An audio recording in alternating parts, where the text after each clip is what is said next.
Salam, j'ai une question pour tous les musulmans. Il est clairement écrit dans le Coran, Souratul Hud, chapitre 11, verset 114. Établissez la prière aux deux extrémités de la journée et la nuit. Voilà ma question aux musulmans. Pourquoi priez-vous 5 fois par jour? Où avez-vous vu ça? Où avez-vous trouvé ça? Est-ce que Dieu ne vous a pas dit de ne pas suivre quelque chose d'autre que ses révélations, le Coran? Pourquoi osez-vous suivre quelque chose d'autre que les versets de Allah? Pourquoi? Quelle va être votre excuse, votre évidence au jour du jugement quand le Seigneur vous demande, quand je t'ai dit de prier aux deux extrémités de la journée et la nuit, pourquoi tu as ajouté sur ça? Pourquoi tu as pris Zuhur? Pourquoi tu as pris Ashir? Où c'est écrit Zuhur dans le Coran? Salatul Zuhur. Où c'est écrit Salatul Ashir dans le Coran? Il n'y en a pas. Je te le dis clairement. Donc on revient sur la question. Ô musulmans, pourquoi priez-vous 5 fois par jour si ça, vous ne le pouvez pas trouver dans le Coran? Mais vous pouvez clairement trouver où c'est clairement écrit d'établir la prière aux deux extrémités de la journée et la nuit, qui font 3 prières par jour. C'était la même chose avec les prophètes passés. Moses, c'était toujours comme ça, jusqu'à notre père Adam. On prie 3 fois par jour.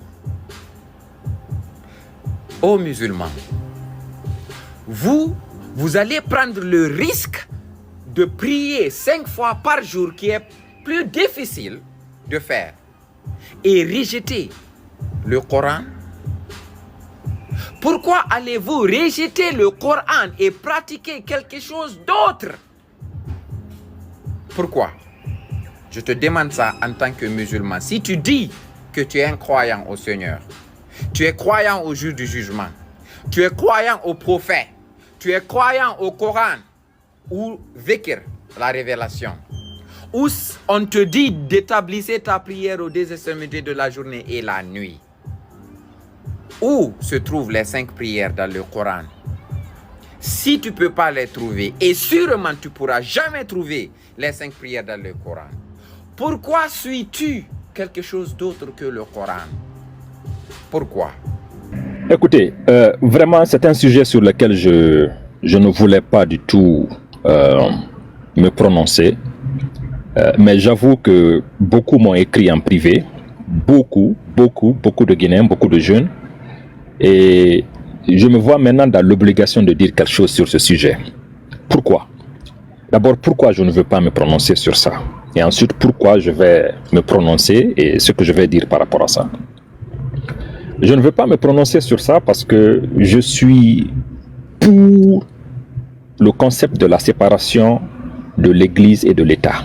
Bon, je vais utiliser ce terme parce que c'est ce terme qui est, disons, universellement connu. Vous savez, dans l'histoire de l'évolution humaine, nous sommes passés par plusieurs étapes. Nous avons traversé plusieurs phases d'organisation de la vie politique. De la commune primitive en passant par le système féodal, les questions de royauté, etc., jusqu'à l'avènement de la démocratie et toutes les mutations. Et donc, l'humanité a traversé plusieurs formes d'organisation. Et lorsque l'État s'était associé à l'Église pour gérer les affaires, c'est-à-dire l'État se mêlait de tout ce qui était religion, ça posait souvent des problèmes. C'est-à-dire, politique et religion, généralement, il est mieux que chacun opère séparément, que chacun évolue dans son coin et que chacun fasse ce qu'il doit faire pour la stabilité de la société et pour le progrès de, n'est-ce pas, tous les citoyens. Donc voilà pourquoi je n'aime pas du tout, absolument pas du tout, m'intéresser à ces sujets-là. Et j'estime que la foi et tout ce qui tourne autour de la foi, c'est quelque chose de personnel, c'est quelque chose de privé. Et c'est entre l'intéressé et son Seigneur. Et comme je sais qu'il y aura le jugement dernier, Maliki Yaoumiddin, voilà, donc chacun rendra compte. Et donc je laisse le soin à Maliki Yaoumiddin d'être le juge ultime de tout un chacun d'entre nous. Mais ceci dit, il se trouve que de par le passé, j'avais eu à intervenir par rapport à un sujet similaire qui était lié au cas de M. Namfo Diaby, bon, qui avait soulevé la problématique de la prière en langue vernaculaire ou en langue autre que l'arabe. Et donc, après plusieurs hésitations, je me rappelle avoir produit quelque chose qui avait vraiment été utile. J'avais eu des milliers de Guinéens qui m'avaient écrit pour me remercier. J'avais même eu des animateurs de la RTG qui m'avaient contacté depuis la Guinée pour exprimer leur satisfaction et m'inviter officiellement à aller sur la RTG pour communiquer davantage parce qu'ils estimaient que vraiment c'est un sujet sociétal et que mon intervention avait aidé beaucoup à trouver quand même l'équilibre qu'il fallait. Okay. Et donc, ceux qui m'ont aussi contacté m'ont contacté dans le même cadre, la question de la prière surtout, hein, que le monsieur aurait dit qu'on ne prie que 3 fois dans la journée et qu'il n'y a que quelques versets du Coran qui parlent de ça, hein, et qu'il lançait un défi à tous les imams et religieux et autres de lui montrer où dans le Coran on fait mention des 5 prières. Et que voilà, c'est le défi qu'il a lancé et que son défi là reste incontesté et qu'il était en train de se faire des compagnons, you know. Bon, en arabe, compagnon, ça veut dire sahaba. Donc, c'est tout à fait normal qu'il utilise des termes pareils. Alors, il y a 3 choses que moi je vais dire par rapport à son cas. Et ça, c'est de façon générale. 3 choses. La première chose que je vais dire, c'est d'abord de rappeler à tous les musulmans, en tout cas tous ceux qui se disent des musulmans pratiquants, que lorsque vous êtes en face de situations comme ça, qu'il faut les traiter avec beaucoup de sagesse, beaucoup d'intelligence et beaucoup d'humilité. Okay. C'est extrêmement important. C'est une culture enseignée dans le Coran et que tout musulman devrait adopter. Intelligence, sagesse, humilité. C'est-à-dire, il ne faut pas, parce que beaucoup m'ont amené des choses où on le traitait de fou, de tous les noms et tout, je pense que ce n'est pas une bonne chose. Okay. Le Coran nous enseigne que lorsque quelqu'un vient vers vous avec des affirmations, Ulhatu burhanakum, c'est ce que le verset dit, Ulhatu burhanakum, c'est-à-dire demandez-lui de produire des preuves.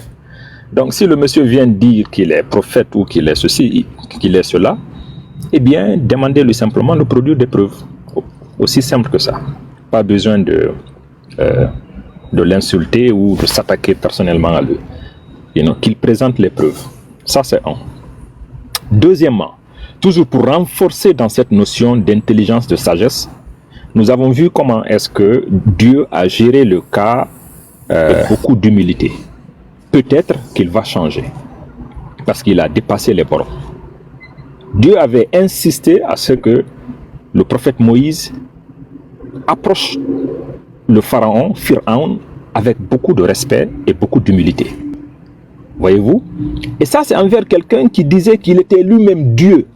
Et donc, si aujourd'hui un être humain dit que lui, il est prophète, bon, même s'ils ne sont pas d'accord, approchons la chose avec de l'intelligence, du respect, de l'humilité pour essayer de le guider vers la lumière. Ça, c'est le deuxième point du premier point. Je suis toujours dans le premier point. Toujours pour renforcer cette approche. Le Coran dit que nous sommes des fils spirituels d'Abraham. C'est lui le père de l'islam, c'est lui qui nous a nommés musulmans. C'est lui-même, c'est de lui qu'est venu le terme musulman, islam. Lui aussi, il avait fait face à un roi qui prétendait être Dieu. Et il avait confronté le prophète Ibrahim à un moment pour lui dire « Ah, je peux faire tout ce que ton Dieu peut faire. Et le prophète Ibrahim a dit, en tout cas moi le Dieu que j'adore, c'est lui qui donne la vie et c'est lui qui donne la mort. Alors le roi donne instruction, amenez-moi 2 esclaves. On lui présente 2 esclaves, il ordonne, tuez l'un. On tue l'un et il dit à l'autre, tu as la vie sauve. Et il se tourne vers le prophète Ibrahim pour lui dire, comme tu le vois, j'ai aussi le pouvoir de donner la vie et de donner la mort. Ensuite, le prophète Ibrahim dit, d'accord, dans ce cas, mon Dieu à moi, c'est lui qui fait lever le soleil de l'Est et il le fait coucher à l'Ouest. Je te demande, toi, de faire lever le soleil de l'Ouest et de le faire coucher à l'Est et le débat sera terminé. Le roi était confondu, il n'avait plus aucune réponse à ça. C'est là-bas où le Coran dit Fabouita Lazi Kafara, c'est-à-dire ils ont confondu le monsieur dans sa mécréance. Et donc ça n'a pas demandé d'injures, ça n'a pas demandé de trucs, mais à travers l'intelligence, la sagesse et l'argumentation, le monsieur n'avait plus d'arguments. C'était la fin du débat. Et donc, pour dire que ceux qui viennent avec des affirmations difficiles à croire, demandez-leur de présenter des preuves, ça c'est un. Et 2, approcher la chose de façon très intelligente et pour leur montrer vraiment qu'ils sont dans l'erreur lorsque nous croyons qu'ils sont dans l'erreur. Maintenant, pour revenir au cas spécifique du monsieur par rapport au défi qu'il aurait lancé et que malheureusement que certains même prédicateurs sont allés dire que voilà, ces détails se trouveraient dans les hadiths, pas dans le Coran, ainsi pour renforcer sa position à lui comme quoi que voilà, ce qu'il dit c'est la vérité, il n'y a que 3 prières, voilà, donc je pense qu'il faut les aider à ce niveau. Et donc le dernier volet de mon intervention consiste à, n'est-ce pas, peut-être vous donner quelques indices par rapport à ça, que vous pouvez peut-être le faire parvenir, comme je l'entends souvent dire que son défi n'a pas été encore relevé, que personne n'a relevé son défi, et il continue à dire cela. Et donc, très rapidement, peut-être je ferai un article là-dessus, mais Jean, si tu peux noter, je donne simplement les coordonnées de ce qu'il a demandé, et comme ça, vous pouvez le lui faire parvenir. Okay? Là où il a dit que voilà, que les 5 prières ne sont pas mentionnées dans le Coran, qu'on ne mentionne que 3. Alors, effectivement, les 3 prières dont il fait cas, parce que c'est mentionné de façon éparpillée dans le Coran, c'est dans la sourate 11, le verset 114. Bon, ça c'est ce qu'on appelle le chapitre 11, et puis verset 114. Et dans ce chapitre, c'est vrai qu'on parle de 3 salats, 3 prières. Et ces 3 prières, on dit d'établir les prières entre les 2 extrémités de la journée et à l'approche de la nuit. Ce sont ces 3 qui sont mentionnés dans ce verset spécifique. C'est-à-dire établissez la prière aux 2 extrémités de la journée et à l'approche de la nuit. Maintenant, ces 3 prières mentionnées ici, c'est de quelle prière s'agit-il? Les 2 extrémités de la journée, bon, comme vous le savez, c'est-à-dire lever du soleil, coucher du soleil. Et donc ça correspond à ce qu'on appelle Fajri, Subaka et Futuro en pulaar, c'est-à-dire Fajr en arabe et Maghrib en arabe, c'est-à-dire les 2 extrémités, lever et coucher du soleil, Fajr, Maghrib. Et après on dit et à l'approche de la nuit, c'est-à-dire qu'est-ce qui approche vers la nuit? C'est la prière de Asr, c'est-à-dire ce que nous appelons Al-Ansara. Et donc, c'est Fajr, Al-Ansara et Futuro qui sont mentionnés dans ce verset. Maintenant, ce qui nous reste alors, et lui c'est le challenge qu'il a donné, c'est de montrer où on parle des autres, les 2 autres qui manquent. Les 2 autres qui manquent, c'est la prière de midi, c'est-à-dire ce qu'on appelle Fana ou Zuhr, et puis la dernière prière du soir, de la nuit, qu'on appelle Isha, c'est-à-dire Geye, en pulaar. Ok? Et donc, pour ce qui est de la prière de Fana, le chapitre, c'est le chapitre 2 et c'est le verset 238. Chapitre 2, verset 238. C'est dans la sourate Baqara. Et donc là-bas, la prière de Zuhur est clairement indexée là-bas. Donc il peut aller fouiller, voir, faites-lui parvenir cela. Fana est indexé là-bas. Il y a beaucoup d'autres versets, mais je prends simplement ce cas-là. Et la dernière prière, qui est celle de Isha, la prière de la nuit, elle aussi, elle est mentionnée dans la sourate 24, verset 58. C'est très précis. Et donc, ici, dans ça, on parle de la prière avant la prière de Fajr et la prière de la nuit. La prière de la nuit, c'est Isha. Et donc, dans ces trois versets et chapitres que j'ai indexés là, les 5 prières sont mentionnées là-bas, simplement. Il n'y a pas d'acrobatie à faire, il n'y a pas de la gymnastique, c'est limpide comme l'eau de roche. Et donc, que ce soit lui ou n'importe qui dira que, que les 5 prières ne seraient pas référencées dans le Coran, alors faites-leur parvenir ces 3 notes-là. Donc, je répète, voici les 3 indications. La sourate 11, verset 114, la sourate 2, verset 238, et la sourate 24, verset 58. Les 5 prières de la journée sont mentionnées là-bas et il n'y a absolument aucun débat par rapport à ça. Voilà, donc c'est tout ce que j'avais à dire